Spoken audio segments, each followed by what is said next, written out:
Welcome to Judicial Dollars and Cents, brought to you by Alder's virtual CFO services team from all across the United States. I'm John Scott, and in each episode, we'll shine a light on the financial side of the legal world, turning law firm numbers into impact-driven stories. From taxes and profitability to practice growth and leadership, we sit down with law firm innovators who are shaping the future of the profession. Let's dive in, right here on Judicial Dollars and Cents. Hey, welcome back to Judicial Dollars and Cents, where the business of law meets the practice of law. I'm John Scott with Alder's virtual CFO services for law firms, and each week we sit down with successful attorneys, legal innovators, and business leaders to explore what it really takes to build a thriving firm. We go beyond the courtroom to discuss leadership, profitability, operations, marketing, technology, AI, and the strategies that help firms grow, scale, and create lasting value.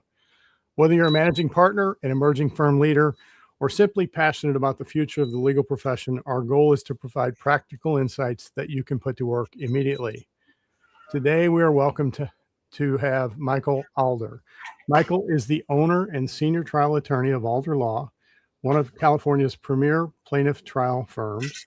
And under his leadership, the firm has recovered more than $3.1 billion for clients in personal injury, employment, business torts, civil rights, and wrongful death cases. Michael is also one of the nation's most accomplished trial attorneys. He is the past president of the Consumer Attorneys Association of Los Angeles. He's the youngest attorney ever named CAALA's Trial Lawyer of the Year. He's the recipient of the prestigious Clay Award as California Attorney of the Year and three-time nominee for California Trial Lawyer of the Year. And he has consistently been recognized by Super Lawyer and the Daily Journal as one of California's leading trial attorneys. Mike was also most recently voted top 5 2026 personal injury plaintiff's attorney, Southern California Super Lawyers top list. Beyond the courtroom, Michael is known throughout the legal profession for mentoring trial attorneys. He created the Alder Law Warrior Fund to help younger attorneys finance difficult cases, and he maintains an extensive deposition and expert witness database that he freely shares with fellow lawyers, and he's dedicated countless hours to teaching trial advocacy and giving back to the plaintiff's bar. Michael, welcome to the show. Wow, thank you. Hey, if anybody introduces me like that, I'll show up for sure. Come on now. That was a mouthful. Hey, most of our longtime listeners know that I love to hear people's origin stories. I want to know what brought you from Louisiana to where you are today.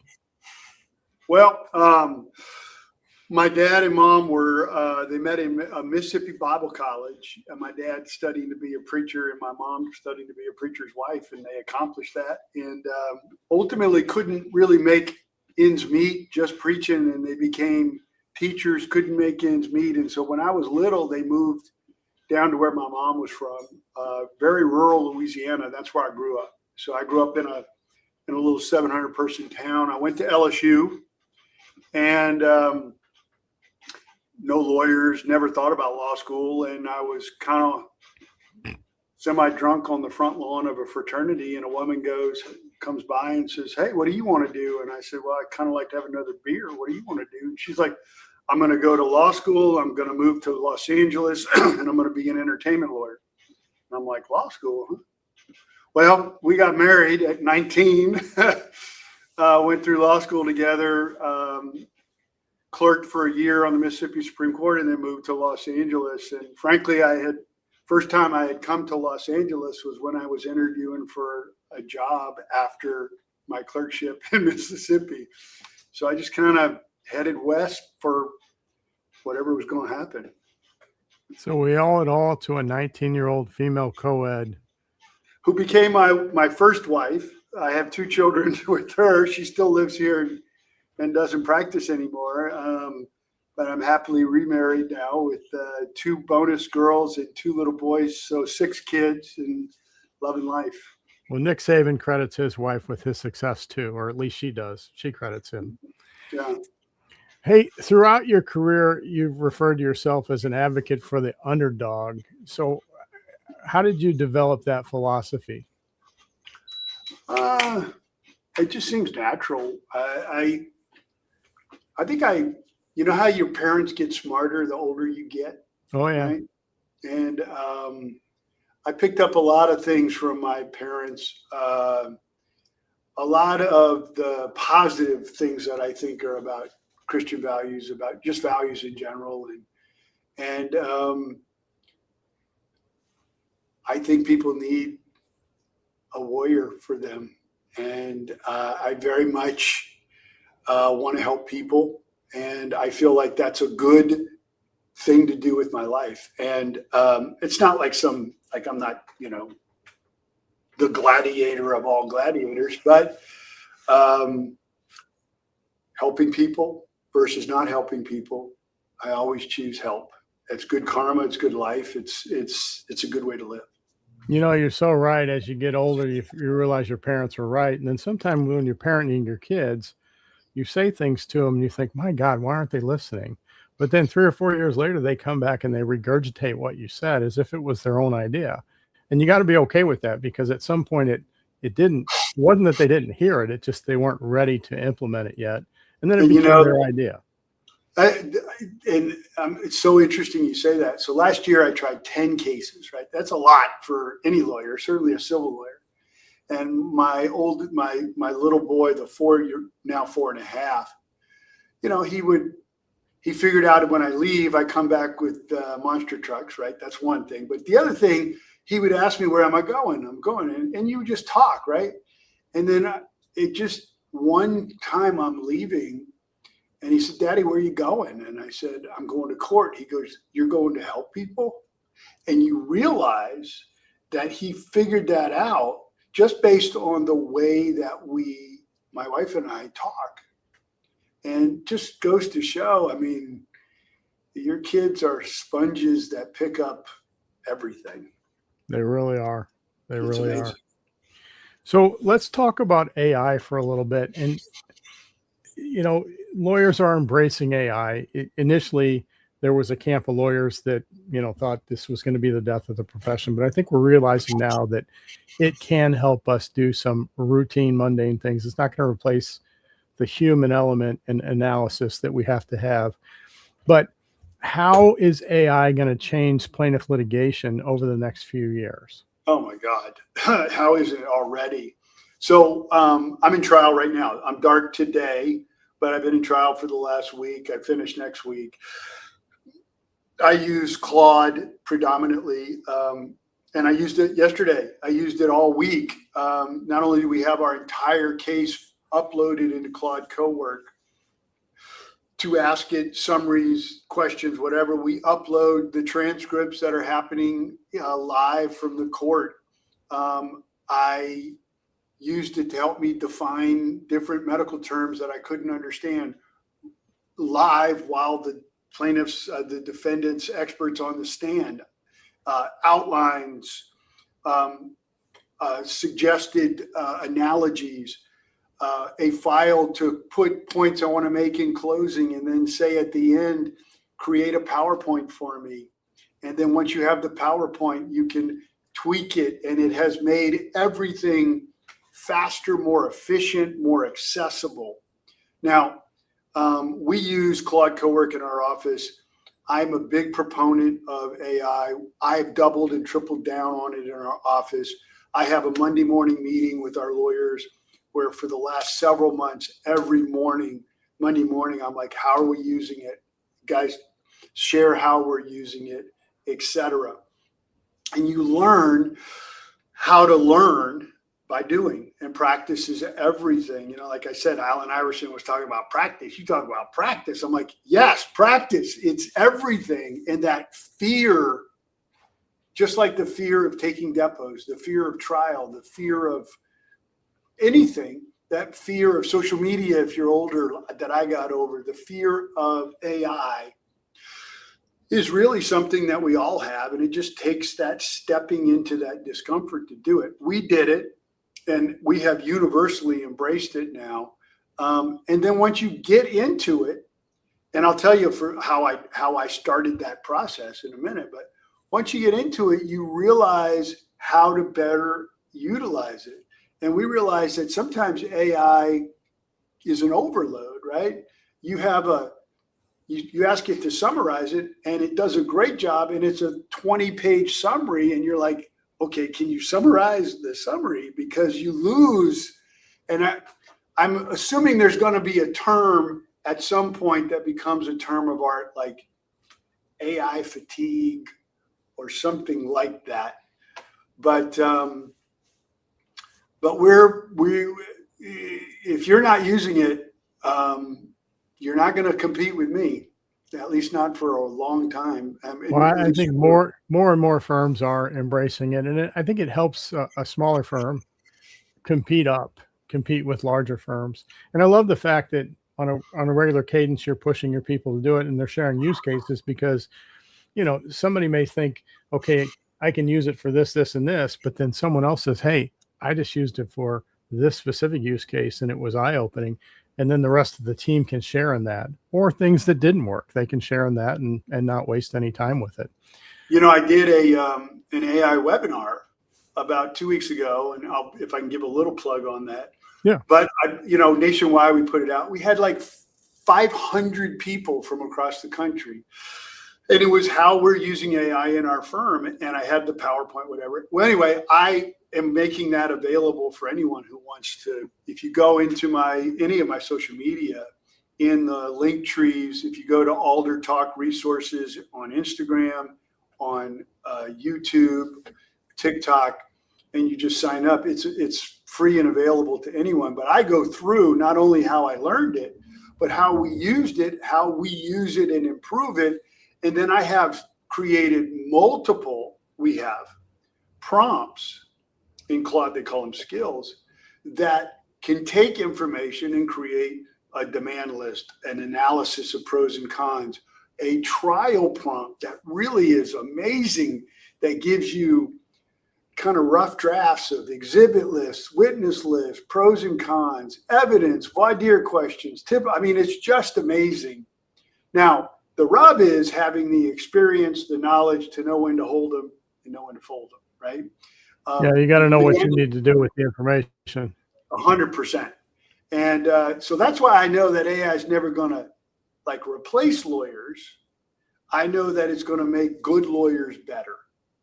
And it's going to make bad lawyers, or I shouldn't say bad lawyers, it's going to make people that are afraid to get into their discomfort, it's going to probably take their practice away.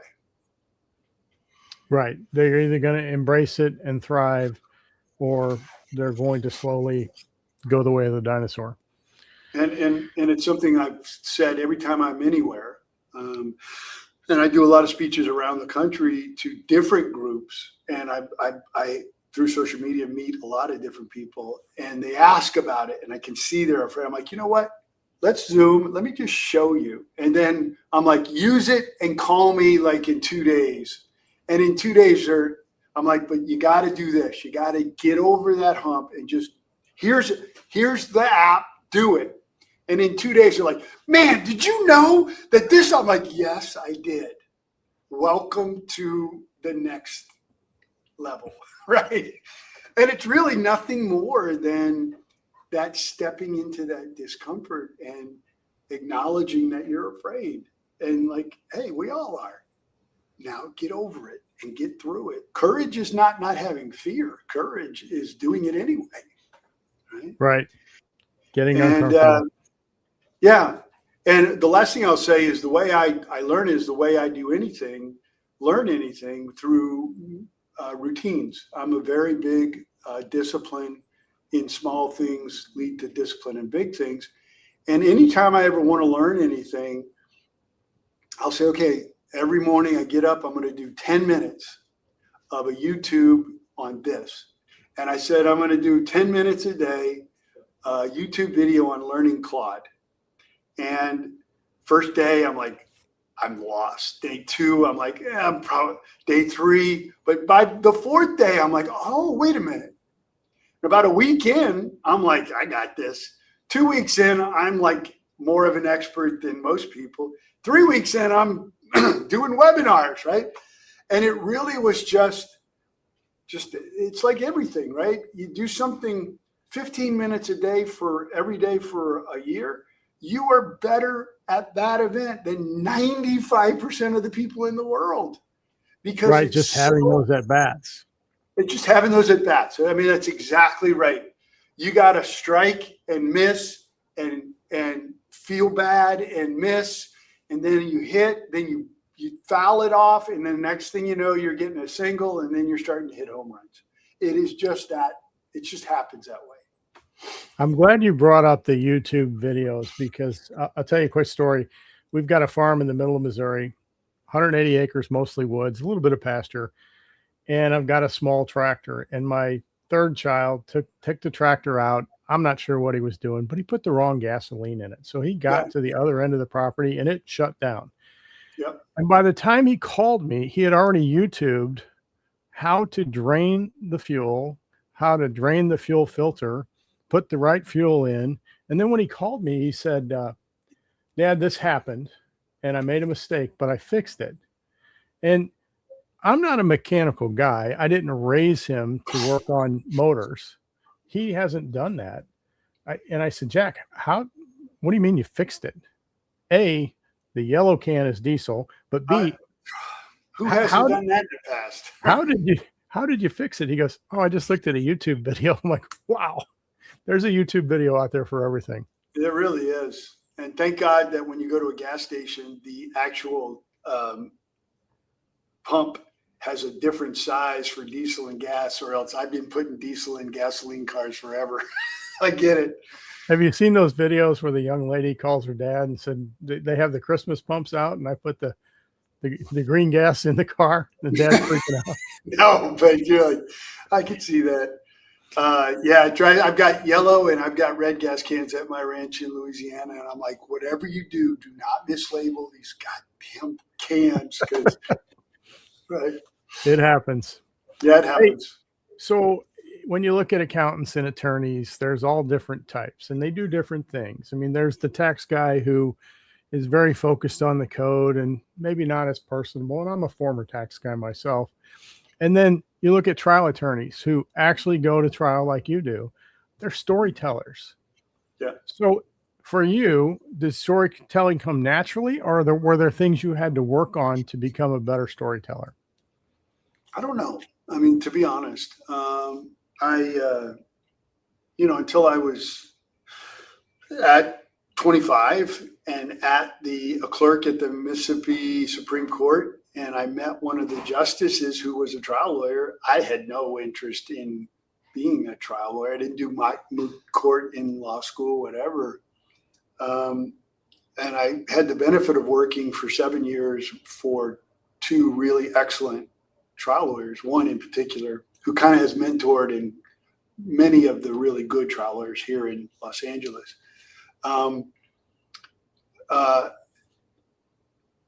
I'm comfortable after doing it after a while that helps.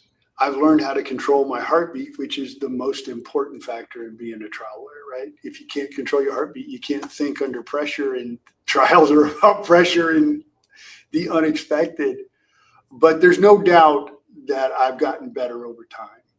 There is no substitute for experience and just doing it and failing and not getting stuff into evidence and bleeding on the table and thinking you are going to win a 12-0 verdict and you get a 0-12 defense verdict and you are crushed, and your client, you feel so horrible, and getting back up and doing it again. And now fast forward to this trial I'm in, I think my co-counsel and people who are watching on Zoom, they're like, man, you just crushed that person and you won the case, whatever. And I believe that I've had some very good cross-examinations, but I've also learned that I have confirmation bias. I've also learned that whatever just happened. And now I got to focus on what's happening next. And I'm not here to convince anyone other than the jury about the quality of our case. And the quality of me as a lawyer is irrelevant if the jury isn't being persuaded. So get out of my own goddamn way and refocus on tomorrow.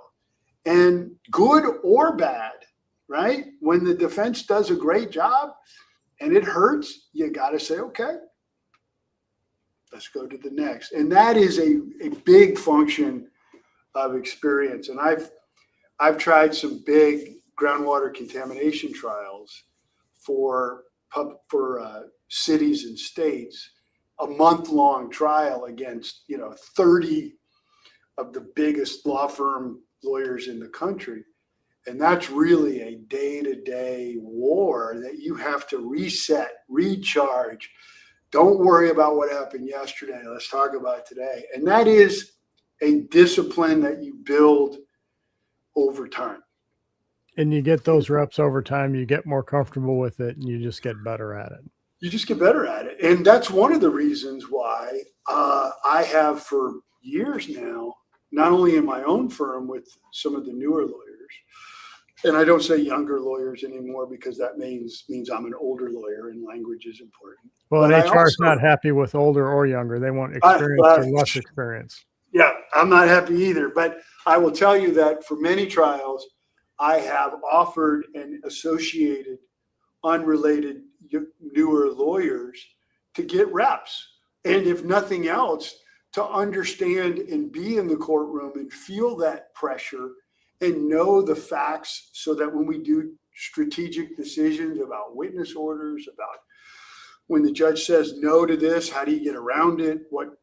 And that is something that every lawyer can benefit from, not only being a better trial lawyer, but really being a better litigator, because you learn when to hold them and when to fold them on whether you're fighting over this asinine discovery response, whether you know that that's ever going to make a difference later, or maybe it's really important. And I've had that with some of my newer lawyers here. When I said, what'd you get out of the trial? They go, God, I got so many cases now where I'm fighting about irrelevant stuff. I'm like, exactly. I'm going to tell you a quick story. My daughter is a trial attorney for a charity, and she represents people that are getting thrown out of low-income housing. Usually not through their own fault, but a relative came over with, a gun or something that got the police involved, and they're getting evicted. And it's really hard if you get evicted from public or subsidized housing, because you can't get back on the list for several years. Right. So she was introducing me to some of her colleagues, and she said, yeah, this is my father, and he's the reason that I'm not intimidated by old white men. I'm like, you're welcome, Kate. So I guess at the table growing up, I challenged her enough that, she can take the old white man against her in court.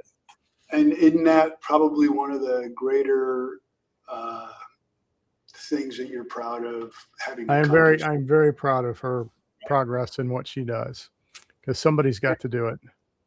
It's amazing as we go through life how your priorities and what you find to be priorities change over time. Hey, so let's imagine that you're sitting with other leaders of law firms and you're reflecting back over your career and starting your firm. What one thing could you tell them that from the start you wish you would have done differently? Well, one, I wish I wouldn't have spent all the money I make immediately. Every time I say I want a full plate of house, a full plate of office, a full plate of whatever, maybe I only eat 80% and I put 20% away. That's one thing, right? Two, be flexible. And I have been very successful relatively as being a one-trick pony, right? I thought advertising and marketing was beneath me. I'm a referral lawyer, whatever. And as I've gotten older and gotten to get good advice, they're like, what's your marketing budget? And I'm like, I don't have one. They're like, well, how many referral fees did you pay? I'm like, $18 million. They're like, that's your marketing budget. And I realized that I didn't develop a non-referral marketing because of my own ridiculous mindset. And that was something that had I had good advice earlier in my career, I would also be developing. Now I'm doing it now. And I mean, the the best time to plant a tree is 20 years ago. The second best is right now, and I'm doing it right now. But I see firms kind of either one, stay too conservative, or firms that try to practice in 35 states when I'm like, are you really making money in Texas from California? Well, everybody's in Texas. I'm like, who cares, right? And I see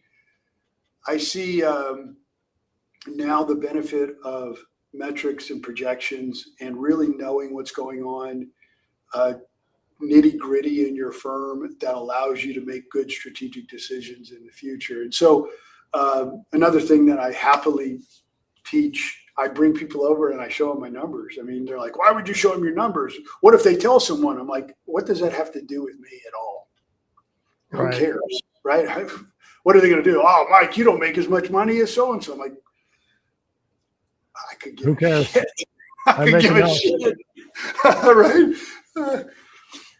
But I'm glad you said pay attention to data and leaving some behind, because a good CFO, a good finance department can help you focus on the data to make business decisions and set some targets of how much cash do you need to leave behind to really run and grow your business. So I agree. That's good advice for newer business owners. Hey, I'll tell before you, we wrap up, I want to go ahead. Yeah, go ahead. I was just going to say, John, that I don't know if you know Mike Morse up in Michigan and his fireproof. I do. But I have become very good friends with that whole group, and I'm in their mastermind group and their coaching. And it is, of all the things that I've done, that coaching program has been extraordinarily beneficial.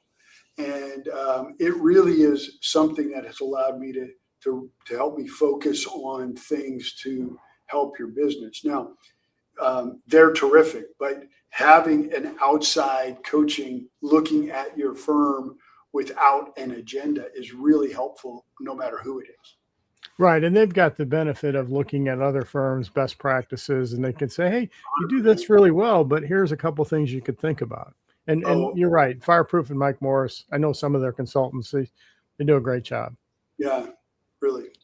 Hey, before we wrap up, I want to touch on Louisiana and LSU. Okay. So a couple things. I love Ed Ogeron, and I'm glad he's back in the fold. What's the over under on how long Lane Kiffin will be at LSU? I give it 4 years, right? Okay. So 3.5 is the peg, and you're going over? Yeah. I mean, what was it? Kelly was what, 3 years, 4 years? But Kelly, he didn't have a prayer from the start with that fake Southern accent that he came in with.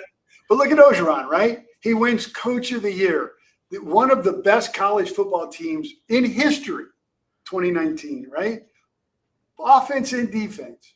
He wins Coach of the Year, and the next year goes down, and the next year's fired. And you realize that, when you got Joe Burrow and Jamar Chase and Justin Jefferson, and you got, Honey Badger, and I'm like, we could have coached that team. Right. I could have coached that team, right? Yeah. But